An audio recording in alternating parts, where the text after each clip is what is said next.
everyone, and welcome back to When the Mask Falls. This is episode 30. It has been a minute since the last episode. It's actually been almost a month, which honestly feels crazy because I really do try to keep up on these episodes. However, life has just been so crazy busy lately. And when I say busy, I mean the kind of busy where you sit down at night and wonder how the day even happened. So I figured this episode would just be a real life update. No big theme, no deep dive topic, just sharing everything that's been going on over the last few weeks because honestly, so much has happened. Let's start with work because honestly, that is the hugest part of my world. Over the last few weeks, we've wrapped up several finance committee meetings and board meetings across all 4 organizations.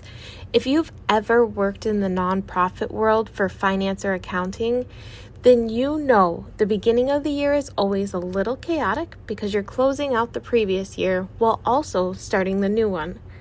But the good news is 2025 closed out wonderful. And the good news about Q1 is it's officially done between all 4 organizations. And the even better news is all 4 of my audits this year came back as clean audits. And let me tell you, it never gets old. Even when you know you've done everything right, there's always that little voice in the back of your head wondering if something got missed somewhere. So getting those clean reports back is always a huge relief. Especially in this past year because I made so many changes. But somewhere in the middle of all the work chaos, I actually did something for myself, which is super rare. I went out to dinner with a dear friend of mine, and it was honestly wonderful. We talked, we laughed, we caught up on life, and realized how easy it is to let months go without making time for the people who matter. So we made a pact. At least one day every month, we're going to get together and do something together. Whether it's dinner, coffee, whatever, just to make sure that we stay connected, purposefully. Sometimes we forget how important those friendships are when life gets so busy. Now, let's talk about the rescue, because that part of life has been moving at full speed, and I am struggling to keep up. We recently partnered with Tractor Supply for an adoption event, and that was such a great experience. It was one of those opportunities where people in the community could actually meet some of our cats and learn about what we do. And those events are always so important because people don't always realize how much work goes into the rescue behind the scenes. The store manager was incredibly kind and gave us a gift card to help support the rescue, which was such a thoughtful gesture. But something else happened that day that really stuck with me. One of our biggest supporters actually drove a few hours and stopped in to see us. And during that conversation, he said something that really made me pause. He told me, I really need to start asking for help. He's not kidding. He wants to help us and support what we do. And if I'm being totally honest with you, I absolutely suck at asking for help, especially when it comes to asking for financial support. I can advocate all day long for animals because I believe in it. But when it comes to asking people for money or donations, I struggle with it. It just doesn't come naturally to me. But he's right. If you're running a nonprofit and you truly believe in the mission, you have to be willing to advocate for it. And sometimes that means asking for people to support the work you do financially, whether it's with materials or their time. Because the reality is, rescue work isn't cheap. Veterinary care, food, supplies, spay, neuter, medications, it all adds up so quickly. And if we want to grow this rescue into something sustainable long term, especially with the Cat Cafe vision, we have to start stepping into those conversations, which leads to the next big update. Gabby and I have met with our local small business development center to start building the full actual business plan for our Cat Cafe. And let me tell you, this process is both exciting and overwhelming at the same time. There is so much that goes into opening something like this.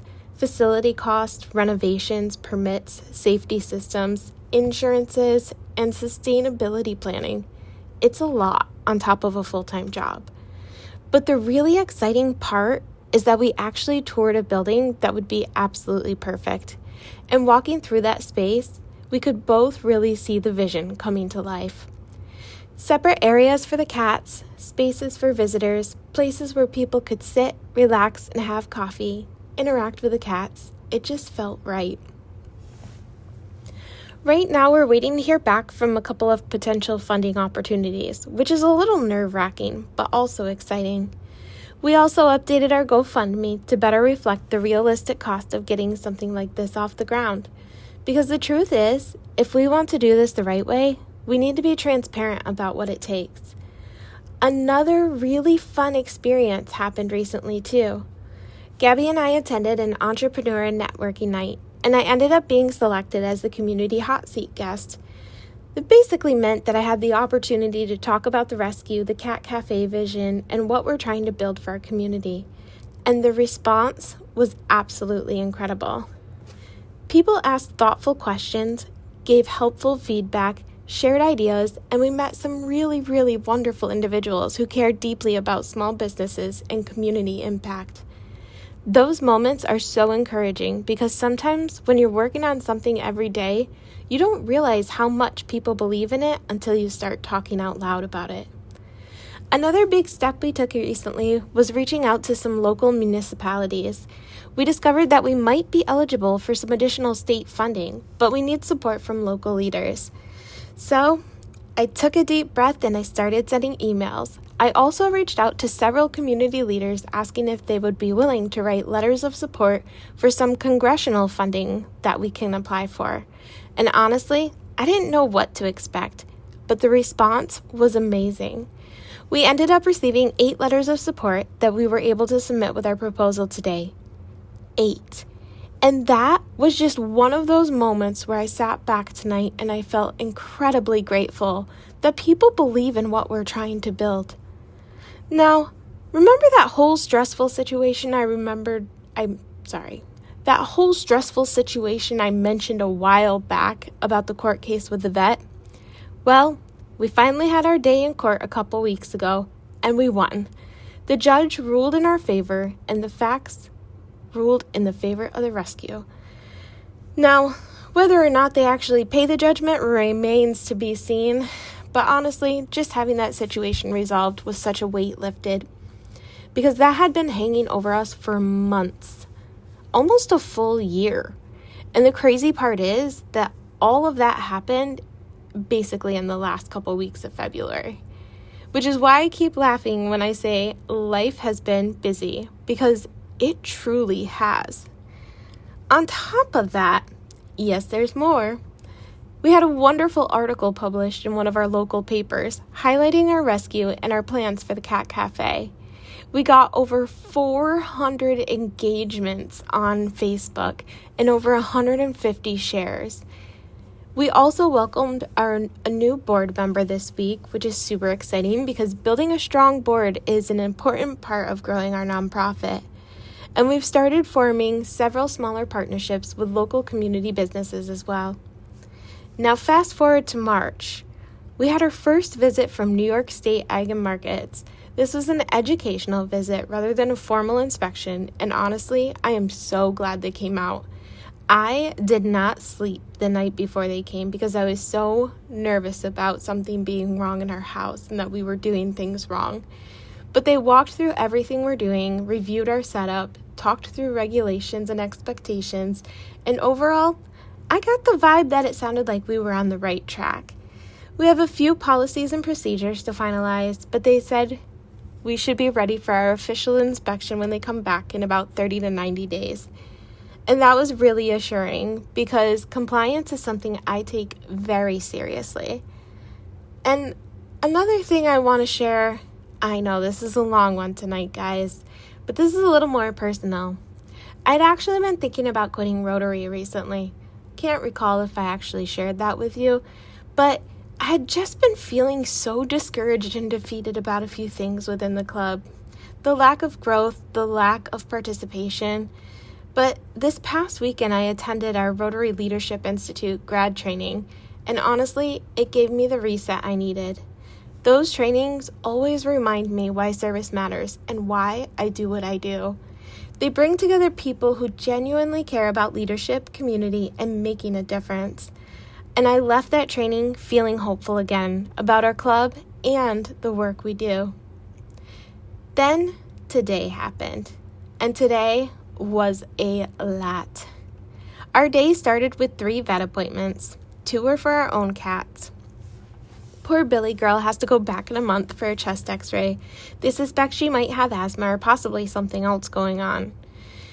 And then there's Binks.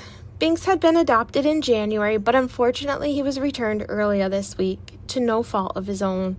He went in for his wellness check today and did great, except for his dramatic protest when it came to trim his nails. But during those appointments, I started noticing that Gabby wasn't looking so good. She's been dealing with GI issues for the last couple of years now and has been seeing a specialist. But today, she was extremely pale, like ghost white, which is not normal for my olive-skinned Italian kid. She was in a lot of pain and became extremely nauseous. She barely made it home. Once she stopped getting sick, I told her we had to go to the ER. Our hope was that maybe they could run some tests that she hadn't had yet and give her some kind of relief while we wait for her specialist appointment. Unfortunately, that experience did not go well. When we were taken into the room, it was the older part of the hospital, which is fine. That doesn't bother me. But the room itself was a disaster. The linen basket was overflowing, her gown had holes on it, there was trash all over the floor, and trying to be understanding, I thought maybe they're short-staffed.